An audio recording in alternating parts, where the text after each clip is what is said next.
ಇದನ್ನ ಈ ಕಡೆ ತೊಗೊಂಬರೋಣ ಸರ್, ಇಲ್ಲೇ ಇದು ಬೇಕಾದ್ರೆ ನಿಮ್ಗೆ ಎಲ್ಲಿ ಬೇಕಾದ್ರೆ ಹಾಕೋದು. Okay. Good afternoon all. Today we will continue with the Model 2 class number 2. It is on design of sewers. Mainly the hydraulic design of sewers and drains means finding their sections and gradients. So any design you have to understand that mainly finding the section and gradients. So such arrangement is design of sewers. It is generally carried on the same line as that of the water supply pipes.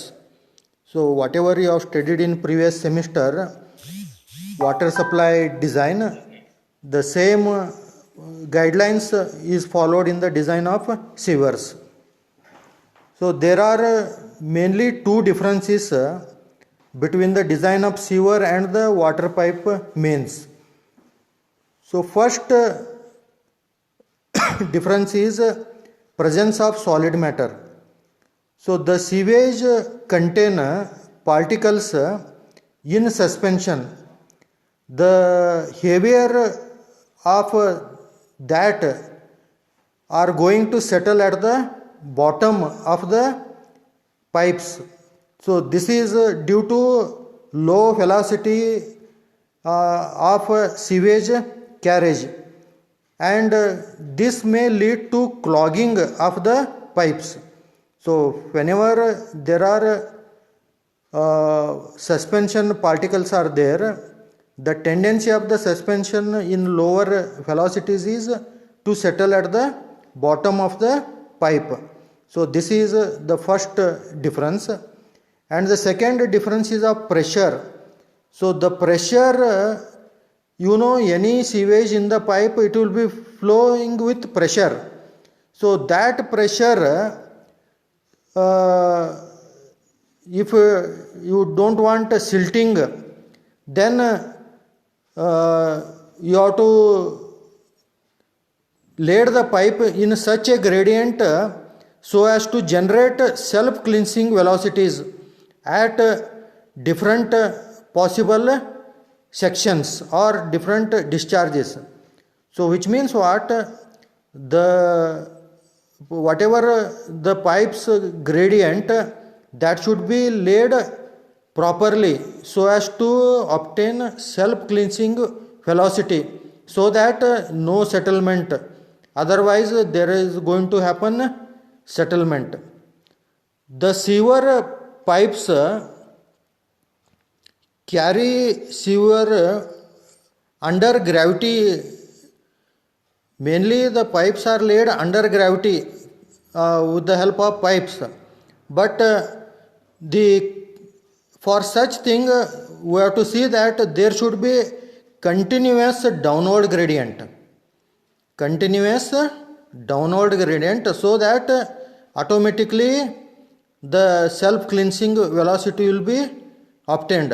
But when there are obstacles, so at that time you have to see that necessary pumping to lift the sewage to the disposal source, that must be arranged. So this is what you have to understand, the main difference, two differences of sewage supply and water supply. So mainly the presence of solid matter and the pressure through which the sewage or water is discharged. So now coming to hydraulic formulae for determination of velocities in sewers. So for the design of sewers, so we come across various empirical formulae. So these empirical formulae are classified into 6 types. So first formula is on Chedji's, it is called Chedji's formula. Second is Cutter's formula. third is Bayesian's formula, fourth is Manning's formula, fifth is Crimp and Bruges formula, and sixth is Hazen and Williams formula. So these are the engineers, they have framed the empirical formulae for velocity of flow in sewers. And one thing important you have to remember is the factors which influence for the flow of sewage. So for that, what all the important factors? So under that, first one is slope of sewer. So slope of sewer is very very important to maintain self cleansing velocity. Second is geometry of sewer. So geometry in the sense mainly the circular pipes will be used, but what diameter circular pipes are to be used. So that is very very important for the sewage supply. Then third factor is roughness of interior surface of sewers. So how the surface of sewers inside, whether it is rough or smooth, so they are very very important. Then bends, transitions and obstructions. So how many bends you get while the sewage supply. So where you transport, any obstructions are there, they are also very very important factors. Then flow conditions. So you know whether it is uniform flow or turbulent flow, the conditions of flow is also important. Then characteristics of sewers, means what all the characteristic of sewage. So there are various physical characteristics, chemical characteristics and biological characteristics. So they are very very important, and all these are important factors. They are to be taken in designing of any sewers. So now we will study one by one empirical formula. So first under that is Chedji's formula. Chedji in the year 1775. So check how many years back he has framed this formula. So according to Chedji, the statement for velocity is V equal to C root of Rs. So where V stands for velocity of flow and it is measured in meter per second. C is Chedji's constant. So how to determine Chedji's constant we will see later on. Then R stands for hydraulic mean radius, and this is determined by the formula A upon P, where this A stands for cross sectional area that will be measured in meter square and P is the wetted perimeter. So what all the section, all the surfaces which come in contact with water, that is called wetted perimeter, and in order to determine R you must know the cross sectional area and the wetted perimeter length. Then S stands for hydraulic gradient. So these are all the elements you have to understand by the formula V equal to C root of Rs. So here I have used capital R and S. So in some textbooks instead of capital R and S, small r and s also used. So please note that. Now coming to the value of C, that is called Chedji's constant. So this Chedji's constant depend on various factors such as the size and shape of the channel. So whatever channel we are using, whether C channel or trapezoidal channel, like that. Then roughness of the channel surface, whether it is smooth surface or rough surface, like that. And hydraulic characteristics of the channel, means what kind of flow of sewage in the channel. So that is depending upon hydraulic characteristics. So now if you want to understand what is the quantity of sewage that will go into the channel, then if you want to determine the discharge in the channel, so you have to use the formula Q equal to AV. So where A is the flow area of the channel, V is the flow of velocity of the channel, and Q is the discharge, and it is measured in meter cube per second. So dear students, any of the values, it is very important to remember the unit, how it is measured. So many times we find in your answer sheets that you will not mention the units, and especially when you are using these formula, units are very important. So in which units you have to take the measurements. So if you remember this particularly, then you will not find any difficulty in the design of sewers. So that you have to understand. The Church's constant value can be obtained by using the Cutter's formula or Bayesian's formula. So whatever you see in the formula V equal to C root RS, the value of C can be utilized by using Cutter's or Bayesian's formula, which we will study further. So now coming to second empirical formula, that is Cutter's formula. So Cutter and Gangulet, they framed the equation in the year 1869. So again think how many years back they have developed these equations. And according to Cutter, the value of C is determined by the formula in numerator 23 plus 0.00155 divided by S plus 1 upon N.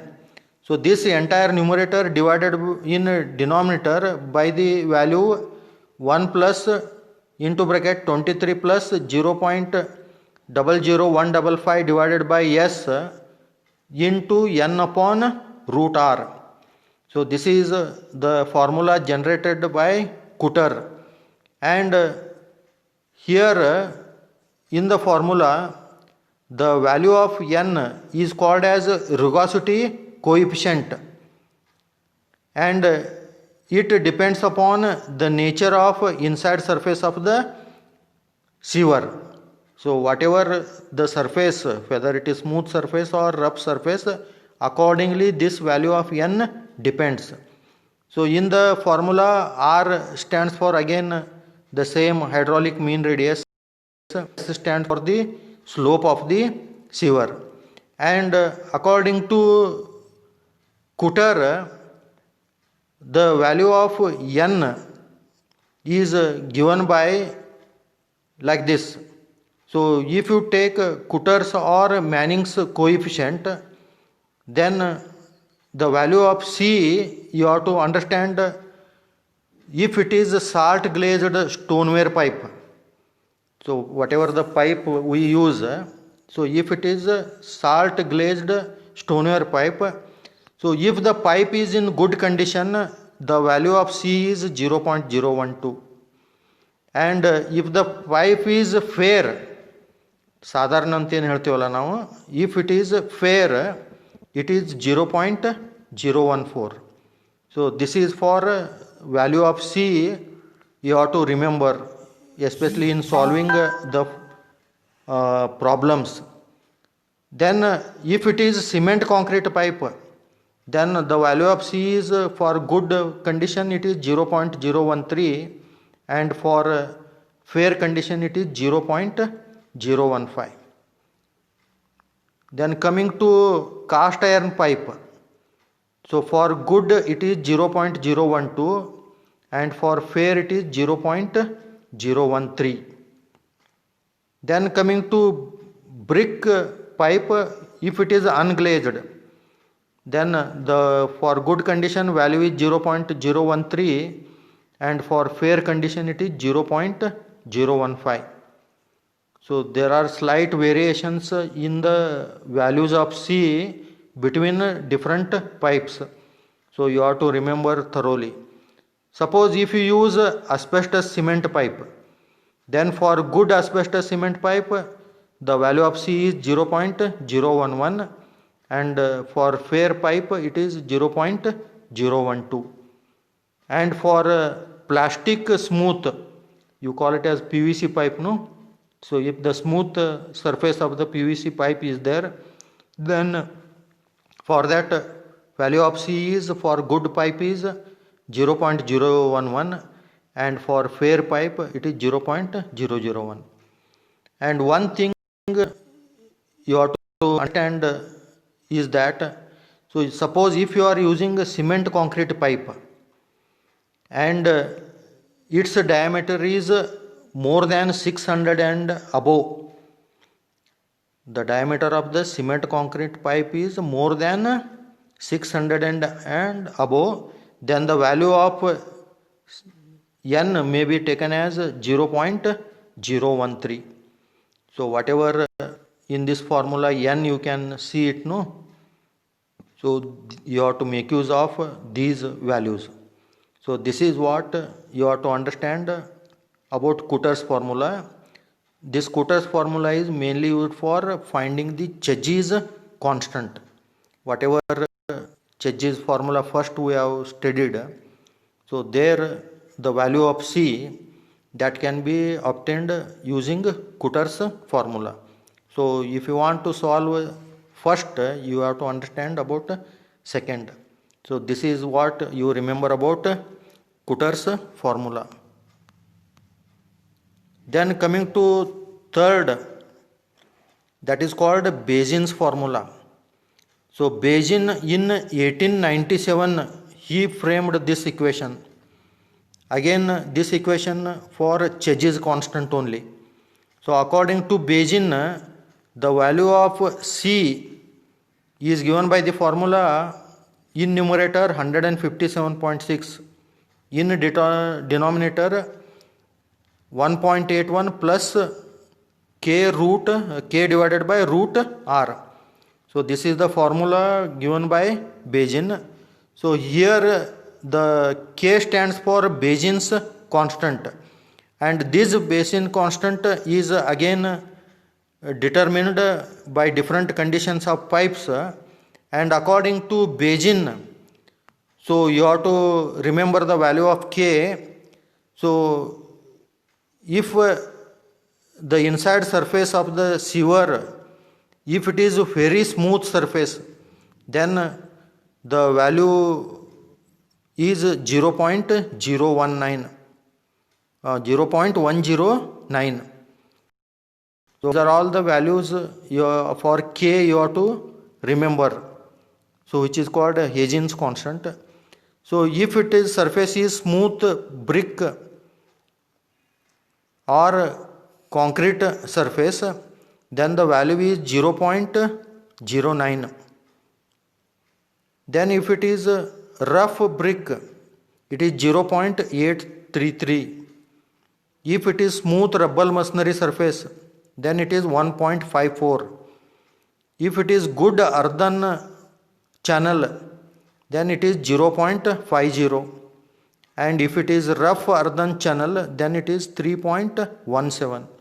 So these are the values of K for Cheggy's you have to remember. So how these values change between one empirical formula to another formula, you have to remember thoroughly. So just concentrate these things. So now coming to fourth formula, that is called Manning's formula. So Manning again in the year 1890 he gave the formula for velocity of flow. So understand now second and third empirical formula for Cheggy's constant. The first formula is for velocity of flow. Again, Manning derived for velocity of flow.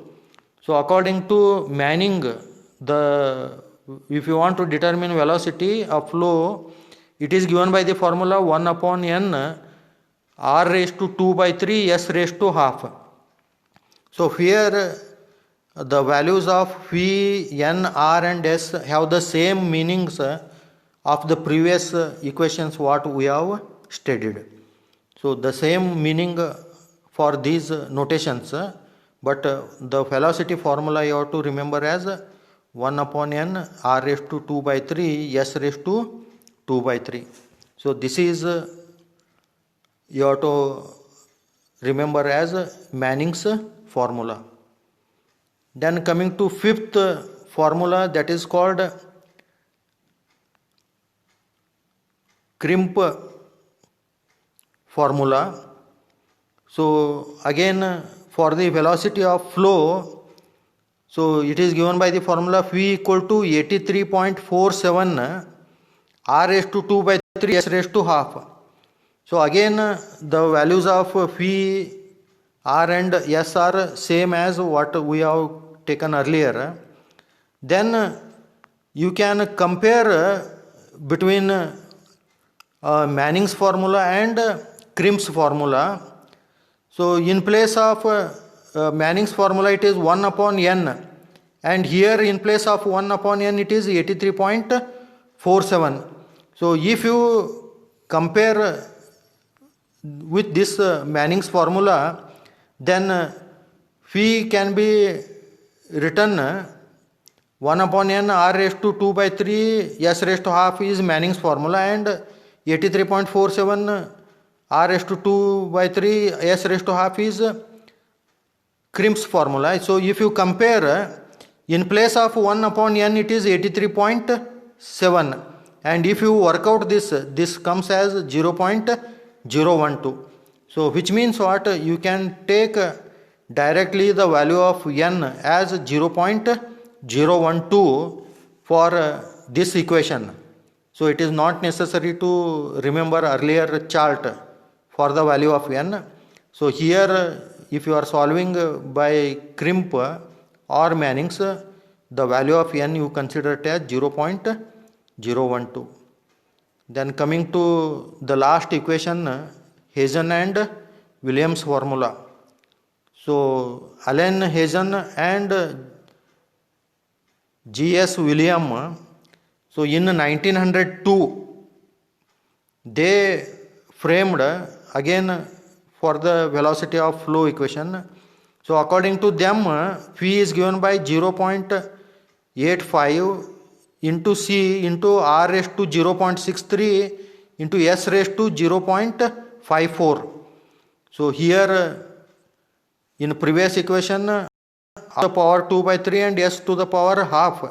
So here for R to the power it is 0.63, that is the coefficient, and for S it is 0.54 is the coefficient. And this C, whatever you see in the equation, this C is again determined from the following table, again depending upon the conditions. So the first condition, if it is steel pipe, then according to steel pipe the value is 90. If it is mild steel pipe, the value is 100. If it is copper pipe, value is 110. Then cement concrete pipe, again 110. So new sewer pipe, again it is 110. So if you want to use wood staple pipe, it is 120. And if you want new cast iron pipe, so second one is of old cast iron pipe, so which is 100. For new cast iron pipe it is 130, and for asbestos cement pipe it is 140. So these are the value of C you have to remember when you are using Hazen and Williams formula.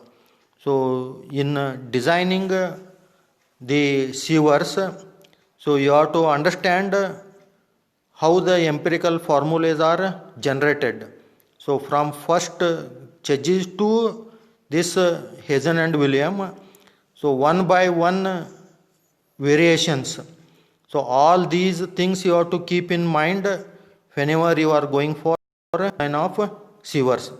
And this is one of the important part in the module, and you have to give importance to design of sewers and all the empirical formulae. You have to write it and remember the formulae. So this is all for today's portion. So have a study on this, go through all these. So in next class we'll have a discussion of various flow velocities and its regime. So that we'll study in next class. So have a good day. Thank you all.